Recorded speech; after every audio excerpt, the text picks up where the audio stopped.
Fala galera do terceiro, e aí, como é que vocês estão? Estaremos hoje falando sobre um tema super importante que é o Iluminismo, corrente filosófica do século XVIII, que foi aí o movimento desencadeador de diversas revoluções do período do século XVIII até o século XIX. Então, as consequências que o Iluminismo trouxe para a humanidade até os dias de hoje, nós vamos fazer uma reflexão do que aconteceu naquele momento da história, tudo bem? Então vamos lá. Bom, nós vamos ponto a ponto, organizando aqui um raciocínio, estabelecendo aqui uma relação construída a partir então desse século XIX, principalmente, a sua importância categoricamente na Revolução Francesa, que trouxe aí a quebra da monarquia, a quebra do absolutismo e as formas representativas de governo, lembrando que a Revolução Francesa também é o marco inicial de mudança da linha do tempo para a idade contemporânea. Tudo bem? Então vamos lá. No primeiro momento, definição. Corrente de pensamento dominante do século XVIII que defende o predomínio da razão sobre a fé e estabelece o progresso como destino da humanidade. Então, tem duas palavras-chave aqui: razão e progresso. Base empírica, importante, posterior do século XX, principalmente do positivismo. Tudo bem? Do raciocínio que nós vamos atender aí a partir do século XX no contexto de sociologia principalmente, né? no paradigma que se estabelece para estudo da sociologia, das relações sociais a partir do século XX. O século XVIII ficou conhecido como sendo o século das luzes, a ilustração. Então sempre, né, nós vamos nos referir aqui a um momento de ilustração, teoricamente ligado ao movimento dos enciclopedistas, que foram os precursores desse movimento, que foi a elite, né, europeia, que estabeleceu a revista Enciclopédia, que foi comandada pelo Diderot, né, ele que financiava aquela revista, os enciclopedistas, e trazia então discursos, né, profanos, discursos iluministas, discursos liberais, e que ele acabava colocando aquilo dentro da revista dele, dentro de uma proporção de venda muito grande, principalmente na França, tá? Então é um movimento que tem já uma mídia, que tem já uma expansão, vamos dizer assim, midiática da população, e estabelece aí um novo pensamento. Tem o sentido de iluminar, combater o obscurantismo, eliminar as superstições e buscar esclarecimento sobre a vida humana. Então, cabe aqui a gente lembrar que o iluminismo, ele que trouxe aquela conotação feia da Idade Média, da Idade das Trevas, tá? Lógico que hoje a historiografia ela vem mudando esse contexto, mas foi o iluminismo que trouxe o resgate daquele movimento da Idade Média, né? Onde nós percebemos que fechou a ciência, fechou a filosofia, fechou a história, para se atender então ao quê? Aos interesses culturais, aos interesses intelectuais da própria Igreja Católica. Então ele estabelece o obscurantismo, a Idade das Trevas, baseado então no contexto do pensamento iluminista. Vamos lá então, o iluminismo e a burguesia. Então a gente sabe que isso é uma ideologia que nasceu dentro de uma esfera em particular, tá? Uma esfera que queria essa liberdade de pensamento, essa liberdade econômica, esse status quo dentro daquela sociedade europeia e mais ainda, tirar os privilégios do rei. Então é uma classe dominante, uma classe que vem fazendo barulho desde o Renascimento, desde o século XIII, ela vem categoricamente, né, forçando a entrada dela naquele status social, naquela pirâmide de participação política, principalmente. Então a gente não pode falar do iluminismo sem fazer referência à classe predominante, a classe que foi a priori a mais importante nesse processo da corrente filosófica. Então o iluminismo foi um movimento intelectual que surgiu durante o século XVIII na Europa, que defendia o uso da razão, luz, contra o antigo regime, aí sim a conotação trevas, né? Então olha só, a analogia que eles estabelecem, tá? Como se fosse um momento onde o homem amadureceu. O homem, então, agora ele entende o processo de racionalização, ele pode explicar tudo através, então, do homem, o homem como articulador do processo dos fenômenos, e não mais a instituição da Igreja Católica, tá? Então, é um nome pejorativo, um nome que estabelece uma diferença aqui, que é o iluminismo. E pregava a maior liberdade econômica e política, o liberalismo é a base do iluminismo, e esse movimento promoveu mudanças políticas, econômicas, sociais baseadas nos ideais de liberdade, igualdade e fraternidade. Cabe aqui a gente lembrar que esses ideais de liberdade, igualdade e fraternidade estabelecem a essência da Revolução Francesa, é o coração, é o pulsar da Revolução Francesa. Mas não é a mesma igualdade, liberdade e fraternidade do camponês que está passando fome com o rei, né? É da burguesia com o rei. essa liberdade entre comércio e liberdade política, né? Fraternidade entre os meus companheiros e a minha classe, igualdade minha jurídica com a do rei. Então, cada um, naquele momento da história, estabeleceu esse parâmetro a partir da sua vivência, a partir da sua necessidade. Então, essa igualdade, liberdade e fraternidade, ela não atinge a todos por igual, cada um tem uma particularidade. O iluminismo tinha o apoio da burguesia, pois os pensadores e os burgueses tinham interesses comuns. As críticas ao movimento do antigo regime e eram em vários aspectos, como o mercantilismo, absolutismo monárquico e o poder da igreja e as verdades reveladas para a fé. Então, quando nós estabelecemos a referência do que é o antigo regime, é um período que ocorreu na história há aproximadamente 300 anos, de 1453 a 1789, onde foi vigente uma sistemática de uma doutrina política, o absolutismo, o rei, né, com poderes absolutos, onde a igreja estabelecia que esse poder era divino, e no contexto econômico nós temos o mercantilismo, que seria ali o pré-capitalismo, o nascimento do capitalismo, né? Onde você tem uma política egoísta, uma política monopolizadora pelo rei, onde só ele detém aquele poder econômico e não abre espaço e mercado para a burguesia ascender economicamente. Então, esses são problemas que começam a prejudicar a intenção da burguesia, né, desse movimento dela de se estabelecer cada vez mais como uma classe grande, uma classe, vamos dizer assim, de ideologia política forte, uma classe de ascensão econômica forte, de estabelecer parâmetros de governo representativo onde ela pode se fazer representar naquelas políticas, né, públicas, principalmente do rei. Então nós temos aqui um problema, que o antigo regime é o principal alvo do iluminismo, tanto no contexto ideológico, quanto no contexto político, quanto no contexto econômico. Com base nos 3 pontos acima, podemos afirmar que o iluminismo defendia a liberdade econômica, ou seja, sem a intervenção do Estado na economia, o antropocentrismo, ou seja, o avanço da ciência e da razão, e o predomínio da burguesia e de seus ideais.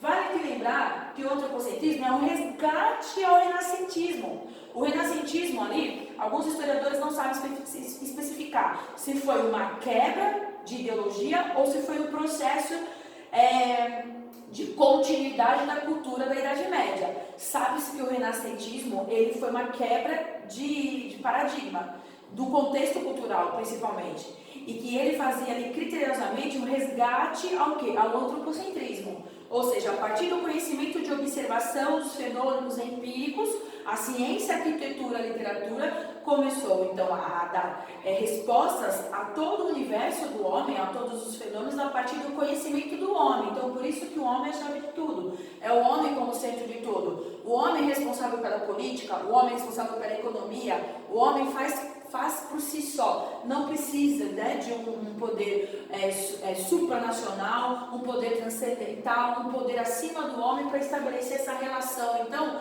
do que é a vida, do que são os fenômenos e a interpretação da própria vivência do homem, no sentido econômico ou no sentido político. Contexto histórico da filosofia moderna. Com o renascimento cultural e científico, o surgimento da burguesia e o fim da Idade Média, as formas de pensar sobre o mundo e o universo ganham novos rumos. Então, a partir do século XIII e século XIV, nós temos um novo movimento de olhar atento ao que o homem interpreta da vida, ao que o homem interpreta do seu cotidiano, como estabelece essa relação de construção. A definição de conhecimento deixa de ser religiosa para entrar no âmbito racional e científico. Então, a palavra racional e científico, ela está ligada desde o século XIII no pensamento renascentista e com o iluminismo no século XVIII há um resgate daquela racionalização novamente. Então, estabelece que pelo processo, né, de racionalização do homem, de conhecimento, de observação científica, nesse momento essas duas palavras elas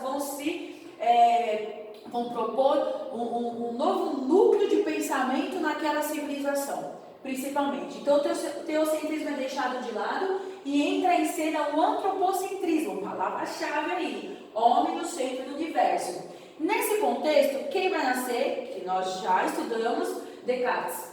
tá? Cria o cartesianismo, que é a essência do conhecimento racional. Ele é o precursor, ele é o pai do racionalismo, onde estabelece essa razão como razão primária, como razão de tudo. Então, privilegiando a razão e considerando a base de todo o conhecimento. Então, tudo se estabelece uma resposta, tudo se estabelece uma conexão a partir da racionalização empírica do homem. E o homem pode dar resposta a tudo. Tá? A burguesia, a camada social em crescimento econômico e político, tem seus ideais representados no empirismo e no idealismo. Então, nós vamos formar um tripé com uma base sólida, uma base tão sólida que vai fortalecer todo o contexto político até a Primeira Guerra Mundial. Século XX a gente tem outro rompimento de ideais, uma outra preocupação, mas o século XIX inteiro ele vai estabelecer uma distinção, uma discussão, uma briga filosófica, sociológica e histórica a partir do quê? Do movimento político, do empirismo e do idealismo principalmente. No século XVII, o pesquisador sábio inglês Francis Bacon cria um método experimental conhecido como empirismo e nesse mesmo sentido desenvolve seus pensamentos Thomas Hobbes e John Locke. Então nós temos os precursores do processo empírico, né? Nós acabamos de ver um, que é o David Hume também, que ele é um empirista ortodoxo, né? A base dele é empírica fortemente, o John Locke não nega o conhecimento inato, mas ele é conhecido como o pai do liberalismo, como o pai do empirismo. Nós temos o Thomas Hobbes, que vai para a parte da política, densamente, sobre o contexto do absolutismo. E nós temos o Bacon, que cria o processo dedutivo e indutivo do processo de observação. Então, esses homens nascem dentro do contexto do iluminismo. Bom, pensadores e obras e ideias neste período, nós temos vários. Só que pontualmente para vocês, que é significativo, que abre a possibilidade de cair também nas provas de história para vocês no que diz respeito ao contexto, né? Porque criteriosamente na filosofia e na sociologia nós estudamos densamente o contexto que nasce o processo do pensamento dele, né? Então se eu estou falando lá sobre um tema, por exemplo, vou falar sobre ética, eu pego um iluminista dentro do contexto do raciocínio que se estabelece naquele século e mostro para vocês como aquilo movimenta o raciocínio dele dentro da vivência dele. Mas nesse momento nós precisamos ter uma noção de quase todos, como se diz respeito ao contexto histórico. Então nós temos aqui o John Locke, considerado o pai do iluminismo. Todos esses filósofos vocês vão encontrar tanto no conteúdo de sociologia quanto no conteúdo de filosofia. Voltaire também faz uma crítica impiedosa à instituição religiosa. Montesquieu defende a tripartição das leis. Rousseau, aspecto social, contrato social, ele vai fazer uma crítica em relação à postura do camponês, vai fazer uma crítica em relação à questão da escravidão e a família enquanto instituição, a função do governo, né? Então é muito interessante porque o Rousseau acaba virando a Bíblia da Revolução Francesa nesse aspecto social. Quesney, né, francês, representante oficial da fisiocracia, e ele fala sobre a questão do capitalismo e interferência do Estado. Adam Smith vem como pai do liberalismo econômico, né? Ou seja, o Estado é a legitimidade do poderoso e rico. E ele fala sobre as mãos invisíveis do mercado que se autorregulam sem a necessidade da intervenção do Estado na parte econômica. O iluminismo, no contexto geral, vamos lá. O iluminismo surge em pleno século das luzes, no século XVIII. A experiência, a razão, o método científico passam a ser as únicas formas de obtenção do conhecimento. Então, ou seja, experiência e razão, a base da ciência hoje, até os dias de hoje, tá? Podemos citar nessa época os pensadores Immanuel Kant, que nós vamos conhecer em filosofia, Friedrich Hegel, que nós vamos conhecer em sociologia, e alguns aspectos pontuais em relação a movimentos sociais, nós vamos conversar sobre ele, já vimos ele esse ano, Montesquieu, Diderot, D'Alembert e Rousseau. O século XIX é marcado pelo positivismo de Augusto Comte e o ideal de uma sociedade baseada na ordem e no progresso. Percebam que o positivismo ele abraçou o iluminismo e trouxe para o raciocínio de observação da sociedade. Então, o positivismo, na verdade, ele se adequa a um pensamento racional para estabelecer uma lei geral para a ordem e o progresso da sociedade. Então, o iluminismo e o positivismo eles estão andando juntinho. Deve ser a única forma de chegar ao conhecimento. Nesse mesmo século, Karl Marx utiliza o método dialético estrutural, que nós já estudamos esse ano,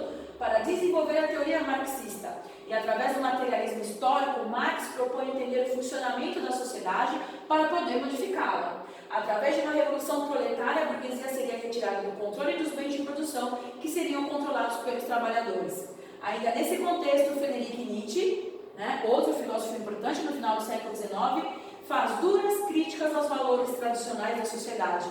Representados pelo cristianismo e pela cultura ocidental, o pensamento para libertar deve ser livre de qualquer forma de controle moral ou cultural. Então, nós estamos estabelecendo aqui um raciocínio no contexto iluminista filosófico, um contexto social, com Karl Marx e com Augusto Comte, e um contexto econômico, um contexto político, com Montesquieu, Diderot, D'Alembert e Rousseau. Ou seja, nós estamos percebendo, se percebe que o iluminismo ele atinge todas as esferas densas do processo social e filosófico histórico, estabelecendo a razão como a priori, e que esse homem, nesse momento, tem que racionalizar suas atitudes, preservar o progresso da nação, e isso vai trazer um problema sério. Esse processo que é construído no século XIX, a partir da ideia desses homens, vão sugerir para a gente aqui o desmonte a partir do século XX com a Primeira Guerra Mundial. Mais uma vez. Origem do iluminismo. Então, o iluminismo, ele começa, o neném dele engatinhando no Renascimento, e o primeiro grande momento da construção de uma cultura burguesa, no qual a razão e a ciência são as bases para o entendimento do mundo. A palavra iluminismo originou-se da luz, referindo-se à razão, que consegue tudo iluminar. Essa era a principal característica das ideias iluministas, a explicação racional para todas as questões que envolviam a sociedade. Ideologia iluminista, então. Nós temos aqui um termo importante, que a gente vai focar aqui na igualdade, na liberdade, na fraternidade, e a igualdade como ponto de partida substancial aí pra gente. Então, aqui eu coloquei para vocês, ideologia iluminista, segundo o sociólogo Lucy Goldman, os princípios do iluminismo estavam relacionados ao comércio, uma das principais atividades econômicas da burguesia, e assim, automaticamente defendiam. Lembrando que o carro-chefe é econômico, muda-se, a proporção da liberdade econômica, todo o resto vem atrás daquele processo, certo? Então, nesse caso, nós vamos estabelecer o que é igualdade. No primeiro momento, a igualdade no comércio. Isto é, no ato da compra e venda, todas as eventuais desigualdades sociais entre compradores e vendedores não tinham importância. Por que isso, gente? Não tem como você estabelecer uma liberdade de comércio plena com tanta guerra religiosa, Um muçulmano não pode comprar de um judeu não pode comprar de um cristão. Quer dizer, há evidências desse movimento que, entre a política dos reis, que não há uma estabilidade, um dinamismo econômico a partir de critérios religiosos. Isso aqui incomoda demais a burguesia. Se é para ter liberdade econômica, nós devemos ter liberdade econômica em todas as esferas sociais. Então não pode haver diferenças, tem que haver uma equidade, um respeito nessa questão do livre comércio, estabelecendo então qualquer tipo de etnia. Nós precisamos de mercado consumidor, principalmente, e de estabelecer critérios para a gente dinamizar essa economia da parte externa. Entretanto, a igualdade jurídica não significava igualdade econômica. No plano econômico, a maioria dos iluministas acreditava que a desigualdade correspondia à ordem natural das coisas. Embora nós percebemos que tem aqui uma relação construída, pontual, de uma liberdade de comércio na igualdade entre as diversas classes, entre as diversas etnias ou religiões, nós temos que estabelecer aqui um ponto fundamental nesse processo, que a igualdade jurídica, a igualdade civil, a igualdade política, ela não está concomitantemente com a igualdade econômica. Então você tem que ter poder de consumo, você tem que estabelecer essa microeconomia, você tem que vender, você tem que comprar, você tem que trabalhar, mas não quer dizer que você está no mesmo patamar jurídico de estabilidade dessa sociedade.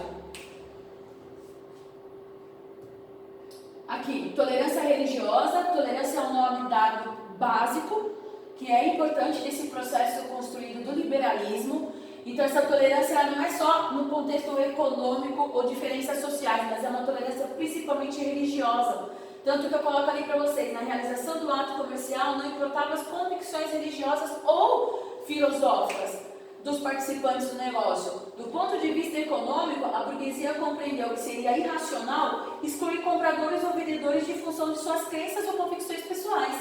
Fosse muçulmano, judeu, cristão, ateu, a capacidade econômica. Então, nesse momento do século XVIII, nós percebemos a importância que a burguesia teve no processo de pacificação dessas religiões.